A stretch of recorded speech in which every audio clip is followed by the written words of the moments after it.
Salut à toi, c'est Vincent, j'espère que tu vas bien. Dans cette vidéo, je vais te parler à nouveau de AI Marketing, ce robot magique qui fait tant parler de lui et qui permet de gagner de l'argent en 100% automatique et en 100% passif sur Internet. Et je t'ai promis de te tenir informé de toutes les nouvelles informations que je pouvais trouver autour de AI Marketing. Et j'ai reçu un email d'une personne qui semble être vraisemblablement détracteur de AI Marketing et qui me donne un argument qui semble être de poids pour nous donner la vérité autour de AI Marketing. Alors on va vérifier ensemble dans cette vidéo si l'argument qui m'a été donné, ce nouvel argument détracteur, est un argument fiable sur lequel on peut définir AI Marketing comme une arnaque, comme un scam. De mon côté, j'ai fait d'autres recherches, j'ai trouvé un élément qui m'a laissé un petit peu perplexe, un élément où je vais avoir besoin de ton opinion, de ton avis, pour pouvoir réellement trancher. J'arrive pas à prendre position. On parle de tout ça juste après l'intro. Comme d'habitude, si tu aimes le contenu que je te présente sur la chaîne, pense à cliquer sur le bouton j'aime. Ça référence la chaîne, mais aussi ça récompense mon travail. Pense à partager la vidéo et à t'abonner en cliquant sur la cloche pour rester informé de toutes les nouvelles publications. Et enfin, si tu veux savoir comment j'ai fait à mes débuts pour gagner 1000 € par mois en travaillant 1 heure par jour seulement sans avoir aucune connaissance, alors clique sur le premier lien que tu vas trouver dans la description de cette vidéo. Inscris-toi. Si ton inscription est validée et que tu es sélectionné par mon équipe, alors à ce moment-là, tu recevras tout un tas de méthodes qui sont inédites en France et qui sont exclusives pour faire tes premiers pas dans le business en ligne. On se retrouve juste après l'intro. À tout de suite.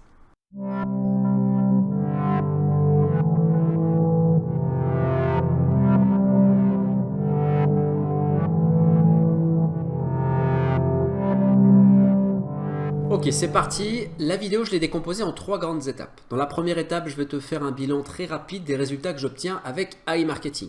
Deuxième partie de la vidéo, on va aller retrouver l'argument qui m'a été envoyé par un détracteur et on va vérifier la véracité de cet argument pour vérifier si on peut lui accorder du crédit et si cet argument va définir AI Marketing comme un Ponzi, comme une arnaque ou non. Et enfin, troisième et dernière partie de la vidéo, je vais te présenter une découverte que j'ai faite autour des chiffres de AI Marketing. Et cette découverte me laisse un peu perplexe. Je ne peux pas vraiment dire si elle définit encore une fois AI Marketing comme une possible arnaque ou si ça va encore renforcer le côté révolutionnaire de ce que peut mettre en avant AI Marketing. Ce sera à toi de me le dire, j'ai besoin de ton avis. Donc première partie de la vidéo, le bilan des résultats que j'obtiens avec AI Marketing. Donc là on est sur mon compte. J'ai un peu plus de 3100 € de cashback qui est en cours et qui va être prochainement disponible pour un virement pour réinvestir dans mon budget publicitaire. On voit ici que la totalité de mon cashback est à plus de 4000 $. On est à 4066 $ et 36 centimes. Et le budget publicitaire à 3946 $ et 60 centimes. En sachant bien sûr que dans ce budget publicitaire, il y a beaucoup de cashback que j'ai réinvesti. À la base, pour obtenir ces résultats, j'ai investi à peu près 2000 €. Mais pas d'un coup, j'ai commencé par des petites sommes et ensuite j'ai investi un peu plus. Alors ces résultats, je les ai obtenus en quelques mois. Je l'ai investi quand la première fois le 6 janvier 2021 et au moment où on fait la vidéo, on est le 15 mars 2021. Donc on voit qu'il y a une évolution constante qui correspond aussi au réinvestissement que j'ai fait. Alors petite précision que j'ai quand même à apporter, l'objectif des vidéos que je fais autour de AI Marketing, c'est pas de te dire oui il faut investir dans AI Marketing ou non il ne faut pas investir dans AI Marketing. L'objectif c'est simplement de te donner tous les éléments pour que tu puisses prendre une décision en toute connaissance de cause. Et moi je suis parti du principe que tant que personne m'apporte la preuve que AI Marketing est une arnaque, un Ponzi ou ce qu'on veut, alors je continue à investir dedans. Tant que je n'ai pas la preuve en gros de l'interdiction, moi je continue à y aller dessus. Quand je parle d'interdit, c'est un point de vue moral. Si demain on me prouve que AI Marketing est une arnaque ou que c'est un Ponzi et que j'en suis fondamentalement sûr, à ce moment-là je retire tous mes gains et j'arrête de fournir de l'argent à AI Marketing. Ensuite, deuxième partie de la vidéo, on va aller retrouver l'argument que j'ai reçu par email. Donc on va aller sur la boîte mail ici et bon n'étonne pas, j'ai flouté le nom des personnes de la personne qui m'a envoyé ce mail. L'objectif, c'est pas de pointer quelqu'un du doigt, c'est simplement de prendre un argument qui est avant tout une question que la personne a dû se poser, donc elle est dans tous les cas légitime. Il n'y a pas de questions idiotes, il n'y a que des réponses idiotes. Et en gros, la personne, ce qu'elle a fait, c'est qu'elle a pris contact avec Decathlon. Decathlon, c'est un agrégateur de AI Marketing. Alors l'agrégateur, ça veut dire un des publicitaires. Par exemple, si je vais dans Vente ici, je vais pouvoir retrouver toutes les marques ici, des agrégateurs, des personnes en fait qui positionnent de la publicité en fonction des investissements que je fais sur les différents, sur le robot. Alors je vais essayer de voir si on peut retrouver ici la marque Decathlon, mais normalement, moi je l'ai déjà vu passer, donc c'est sûr elle y est. Ah là voilà, ici. Decathlon, il y a une vente, c'était dans la page 5. Ok, donc ici on a Decathlon, il y a une vente qui s'est faite à 73,14 $, etc., etc. Donc ça veut dire que Decathlon fait partie des personnes sur lesquelles on peut toucher du cashback avec AI Marketing. Et du coup, la personne qui est détracteur a envoyé un mail à Decathlon Canada, je crois, voilà, Decathlon Canada, et lui a posé une question en anglais. Donc j'ai les différentes captures d'écran des emails qui ont été envoyés. Alors c'est pas celle-ci. Voilà, c'est celle-ci. Donc, la personne envoie un email en lui disant donc salut, je te contacte pour avoir des informations et Decathlon est concerné. Je voudrais savoir si Decathlon travaille en partenariat avec une compagnie qui s'appelle AI Marketing. Merci. Et donc derrière, la personne donc, du service client de AI Marketing lui répond, alors là j'ai normalement une version en français, voilà, nous répond: bonjour Hervé, merci pour l'intérêt que vous portez à Decathlon Canada. Nous ne travaillons pas avec cette entreprise et nous ne faisons pas ce type de partenariat. Nous n'offrons malheureusement pas de partenariat de ce type. Votre message est dans notre système et nous vous recontacterons s'il s'avérait que votre offre pourrait intégrer notre projet canadien. Bref, là en l'occurrence, on est dans une démarche qui n'est pas unique à cette personne. Il y a d'autres personnes qui ont fait cette démarche et d'ailleurs souvent avec Decathlon. Donc une personne qui va demander en fait aux différents agrégateurs qu'on va pouvoir retrouver ici et leur demander si, voilà, est-ce que vous connaissez AI Marketing, est-ce que vous êtes partenariat avec AI Marketing. Et j'ai pas vu d'autres informations concernant d'autres marques Decathlon, mais en tout cas Decathlon, là en l'occurrence, le message qu'on a en retour paraît clair. Il nous dit non, on ne connaît pas cette marque. Et justement, c'est là où il faut faire très attention. Je vais vous expliquer mon expérience personnelle. J'ai travaillé pour des services clients. Donc quand on travaille pour un service client, en gros, c'est dans des centres d'appel. Donc dans un centre d'appel, en clair, on travaille pour un prestataire. Donc c'est des gros centres d'appel en open space qui sont en fait des entreprises qui ont des clients. Donc ce qu'on appelle des clients donneurs d'ordre. Donc ça peut être par exemple des grosses marques, comme des grosses marques par exemple je sais pas, ça peut être plein de choses, ça peut être Free, ça peut être SFR, ça peut être plein d'autres trucs. Et en gros, ces grosses entreprises vont avoir un contrat avec des prestataires pour qu'ils puissent gérer leur service client. Et en échange, donc ils sont payés et ils donnent aussi les informations de leur entreprise. En gros, une base de données, de connaissances à avoir pour que les conseillers qui sont employés par le prestataire puissent répondre aux différentes questions qui sont posées. Donc ça veut dire que lorsque toi, par exemple, tu vas appeler un service client Decathlon ou envoyer un mail à Decathlon ou appeler ton service client de ton abonnement téléphonique ou autre, tu vas potentiellement tomber sur ces prestataires qui ne sont pas en réalité des conseillers, des agents qui sont payés directement par la marque que tu appelles, mais elles sont payées par le prestataire. Et donc, en l'occurrence, leurs connaissances, et ça il faut le savoir, elles sont limitées à ce que veut bien transmettre le client donneur d'ordre. Donc, le client en fait que tu voudrais contacter au final. Donc la problématique qu'il y a, et pour y avoir travaillé, c'est que ce genre d'appel, ce genre de contact, j'en ai eu. Parce que dans les centres d'appel, il y a soit vous êtes avec un casque et vous répondez au téléphone toute la journée, et vous pouvez aussi être dans des équipes qui répondent aux mails, comme c'est le cas apparemment de cette personne, Natalia. Et le truc, c'est que lorsqu'on a ce genre de questions, et j'ai travaillé pour des très grandes marques, des prestataires qui sont pas connus mais qui travaillent pour des grandes marques, et quand j'avais des questions du genre est-ce que machin vous êtes prestataire, enfin vous êtes partenariat avec telle entreprise, on me donnait un nom d'entreprise, j'allais dans la base de connaissances qui était mise à disposition par le client donneur d'ordre, donc le client pour qui mon entreprise, enfin l'entreprise pour laquelle je travaillais, eux aussi travaillaient pour eux, et je regardais justement si la liste du partenaire, de la personne de l'entreprise qui m'était demandée, était dans la liste des partenaires. Et dans 99% des cas, elle n'y était pas. Pourquoi ? Parce que leurs listes ne sont jamais à jour, clairement. Et moi, en tant que conseiller, ma procédure était de donner l'information. Je ne trouve pas dans la liste, donc je dis à la personne qui m'a envoyé un mail ou qui m'appelle au téléphone, non, cette personne n'est pas de confiance, elle n'est pas partenaire avec notre entreprise. Alors qu'en réalité, si on regarde dans les petites lignes de la base de connaissances que j'avais, il y avait écrit date de publication 2016 et on était en je ne sais plus quelle année. Et en gros, c'était complètement périmé et en sachant que les partenariats évoluent tout le temps. Donc en gros, les réponses qu'on peut avoir d'un service client ne sont pas forcément fiables. Et c'est là où ça complexifie toute une enquête, toute une démarche dans laquelle on voudrait vérifier si tel ou tel agrégateur connaissent bien AI Marketing ou non. Parce qu'il faudrait trouver l'unité, donc le réseau dans l'entreprise qui s'occupe des partenariats. Et est-ce que c'est réellement un partenariat? Est-ce que AI Marketing ne passe pas par un système simplement de cashback, donc comme un prestataire qui, eux, sont en partenariat avec iMarketing. Et que du coup, si on demande à la marque type Decathlon ou autre, est-ce que vous connaissez iMarketing, ils vont peut-être répondre non parce qu'ils connaissent juste le prestataire et pas iMarketing. Donc c'est là où c'est très délicat. Des fois, il y a des choses qui nous paraissent comme une vérité. En réalité, il faut creuser un petit peu. En tout cas, cet argument-là, comme il est présenté ici et comme il a été présenté, j'ai vu dans d'autres vidéos, dans d'autres argumentations, n'est malheureusement pas fiable, en tout cas pas à 100%. Il faudrait pousser vraiment plus loin la démarche pour vraiment avoir quelque chose de concret.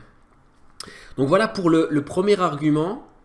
Pour moi, il n'est pas du tout, il ne va pas dans le sens d'une vérité. Il ne nous dit pas que iMarketing est une arnaque. Ensuite, donc voilà sur ce point et on va pouvoir passer à la troisième partie de la vidéo. J'ai trouvé en fait en analysant dans les chiffres, alors je vais vous montrer un fichier Excel que je tiens un jour. Alors malheureusement j'avais le mois de février avant de ces données là, mais j'ai fait une petite bêtise et je l'ai supprimé sans faire exprès. Du coup j'ai recommencé sur mars, donc c'est des données où je vais renseigner plusieurs informations comme le budget total de dépenses, le budget de dépenses par jour, donc en publicité, le cashback total que je vais générer, le cashback par jour, le taux de rendement par jour, le budget publicitaire total, le budget pub restant, les investissements, etc. etc. Et ça, c'est des informations un peu plus détaillées qui ne serviront pas ici dans cette vidéo. Donc là, j'ai trouvé, moi, dans les statistiques ici, un élément qui me perturbe vraiment. Et j'aimerais du coup avoir ton avis. J'aimerais que tu me dises en commentaire de cette vidéo ce que tu penses. Quelle est ton opinion sur ce que je vais dire maintenant? Ici, on voit que j'ai un budget dépensé qui est à certaines étapes le même. Donc là, on voit que sur plusieurs jours, j'ai dépensé 50 $ et 11 centimes. Ici, 57 $, ici, 48,64. Et ces montants augmentent en fonction de mon budget de publicité. Plus j'ai de budget publicité, plus l'outil, donc le robot va dépenser mon budget. Jusque là, je trouve ça tout à fait normal parce que je me dis ok, bon ça veut dire que le robot, et comme je l'ai dit dans une autre vidéo, il va s'arranger pour dépenser mon budget publicitaire de manière à me faire gagner un revenu au mois ou au moins aux 30-45 jours. Sauf que là où il y a un peu plus un problème à mon sens, c'est que, enfin un problème, c'est pas un problème, c'est une interrogation. Ici, le montant il évolue même si mon budget pub restant, lui, diminue. Alors, je m'explique. Ça veut dire que ici, ce calcul-là, on est dans le budget total. La description du calcul, c'est budget total, donc le budget que j'ai investi au total dans le robot, moins le total dépensé. Donc, le budget total dépensé ici. Donc, ça fait que j'ai ça moins ça donne ce résultat. Ça veut dire que là, le robot, sur les prochains jours, il va travailler avec 1739 €. Ici, donc, il a dépensé le budget du jour, donc il va travailler avec 1690, etc., etc. Et quand on le voit augmenter comme ça veut dire que j'ai réinvesti du cashback. Ok, donc là, il y a des augmentations, là, ça redescend, ça redescend, ça redescend, ça augmente, ça redescend, ça redescend, ça redescend. Alors là où je ne comprends pas, c'est pourquoi ici, le montant continue à évoluer, donc le montant de budget dépensé par jour continue à évoluer alors que ici, je suis à 1573. Et quand on reprend par exemple dans l'historique, ici, si on reprend par exemple là à 1690, quand le robot avait en budget non dépensé 1690 entre les mains, entre les algorithmes, eh bien il dépensait que 48 $ par jour. Là, avec moins de 1690, donc 1573, avec 1573, il dépense plus 62,29 $. Donc ça veut dire que l'algorithme base le budget qu'il va dépenser, qu'il va allouer à mes campagnes de publicité, en fonction du budget total investi et non en fonction du budget restant. Alors j'espère que j'ai été assez clair dans mes explications. J'ai une logique mathématique qui est généralement plutôt bonne, sans me vanter, et là je ne comprends pas. Je ne comprends pas pourquoi ça augmente alors qu'ici mon budget pub restant. Si quelqu'un a la réponse, n'hésitez pas à me le dire en commentaire. Et pourquoi c'est un élément qui pourrait soit définir iMarketing comme une arnaque, possiblement, parce qu'encore une fois, il n'y a pas de preuve avérée, ou comme une idée de génie, c'est parce que forcément, quand on voit ça, ça sous-entend que ça pousse l'utilisateur à toujours réinvestir plus. Parce que si on n'est pas sur le budget restant et qu'on est sur le budget total, lui, il ne cessera d'augmenter. Il ne cessera jamais d'augmenter vu qu'on réinjecte toujours du cashback. Et ça veut dire que plus je vais investir dedans, plus il va y avoir de dépenses quotidiennes de mon budget. Donc plus il faudra que j'investisse.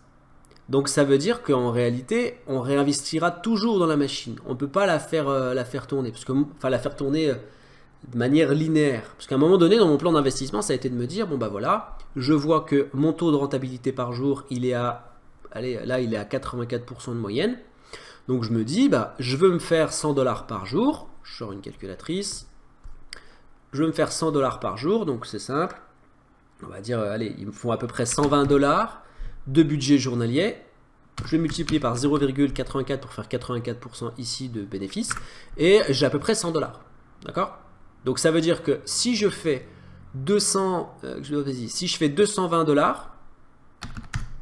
il faudrait que, donc par jour, dans mon cashback ici, si j'ai $220, il faudrait que je réinvestisse $120 dans le budget pub et que je puisse retirer $100 sur mon compte bancaire. Comme ça, bah en fait, l'argent que je gagne dans la journée, je prends une partie pour réinvestir dans le budget publicité de manière à toujours gagner la même somme et je retire toujours la même somme sur mon compte bancaire pour avoir continuellement $3000 qui tombent sur mon compte bancaire et en pouvant toujours faire tourner la machine. Mais avec un fonctionnement comme ça a l'air d'être là, on ne pourrait pas faire ce fonctionnement puisqu'il faudrait toujours augmenter la partie qu'on va allouer à notre budget publicitaire puisque à chaque fois qu'on va remettre de l'argent, ici, le budget dépensé par jour va lui aussi augmenter. À voir maintenant si la performance évolue elle aussi. Et c'est là où j'ai été regardé au niveau graphique. Au niveau graphique, ici, la première chose, donc on a le budget restant sur le budget dépenses quotidiennes. Donc le budget dépenses quotidiennes, il augmente très légèrement et le budget restant, lui, diminue. Donc ça résume ce que je viens d'expliquer. J'espère que je t'ai pas perdu. Hein. Et ici, deuxième graphique qui est très intéressant par contre, c'est le cashback par rapport au budget quotidien dépensé. Donc ici, on a le budget quotidien dépensé et ici, on a le cashback réalisé. On voit quand même qu'on est si on trace une ligne comme ça dans une tendance, on a une tendance haussière. C'est-à-dire que plus on augmente de budget, plus le robot va utiliser le budget journalier, plus les montants vont augmenter.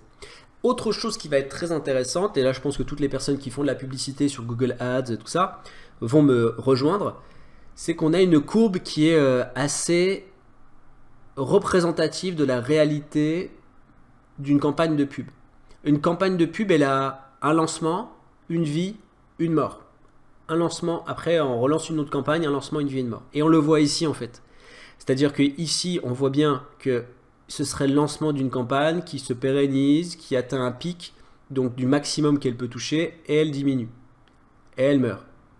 Et on relance une autre campagne, donc ça c'est le robot qui s'en occupe, ça meurt vite, là par contre en l'occurrence, et ça redescend. C'est pour ça qu'on aurait des trucs en dents de scie. Par exemple, si je te montre un compte Stripe, est-ce que j'ai un compte Stripe d'ouvert ici? Ouais, j'ai un compte Stripe ici d'ouvert.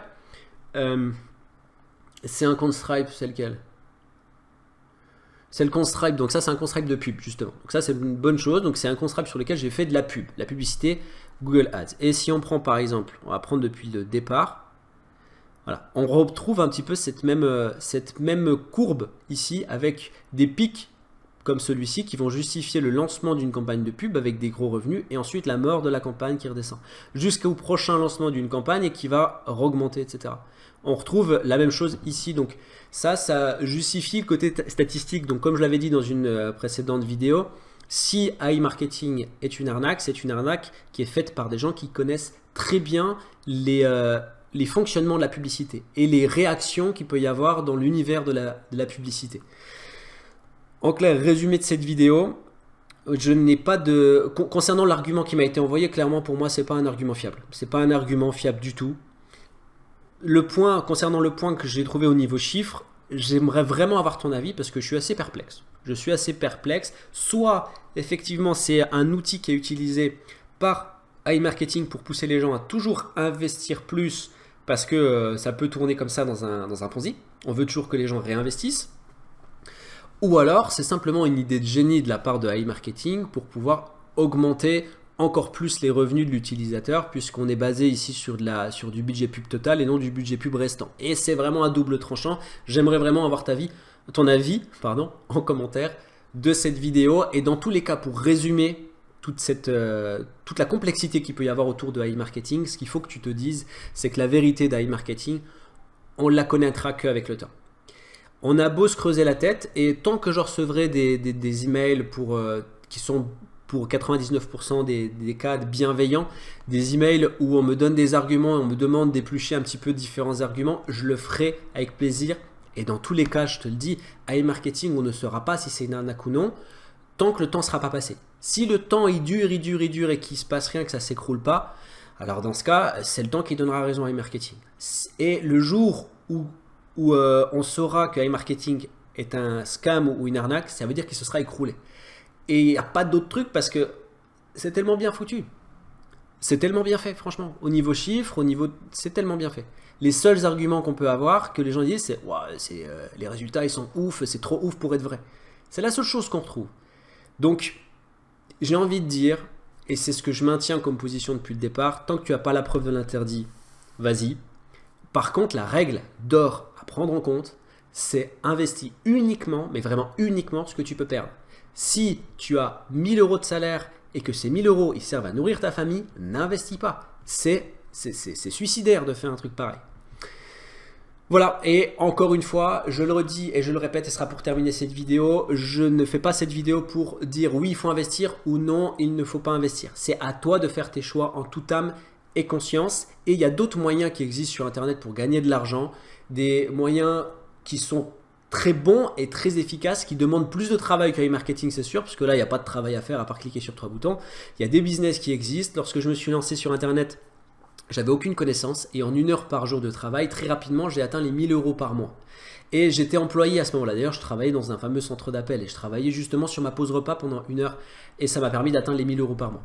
Cette méthode, elle fonctionne encore aujourd'hui. Si tu veux savoir comment je me suis pris exactement, je te la mets à disposition. Tu auras la possibilité tout du moins d'y accéder. Il te suffit de cliquer sur le premier lien dans la description de la vidéo. En t'inscrivant, il y a une sélection qui est faite. Je donne la possibilité uniquement aux plus motivés d'avoir accès à cette méthode. C'est une méthode qui est exclusive et qui est aussi inédite en France. Si tu t'inscris et que ton inscription est validée, que tu es sélectionné, tu auras accès à tout un tas de méthodes qui sont dans ce même gabarit. N'hésite pas à cliquer, on se retrouve de l'autre côté et je te souhaite une excellente journée. À très bientôt. Ciao.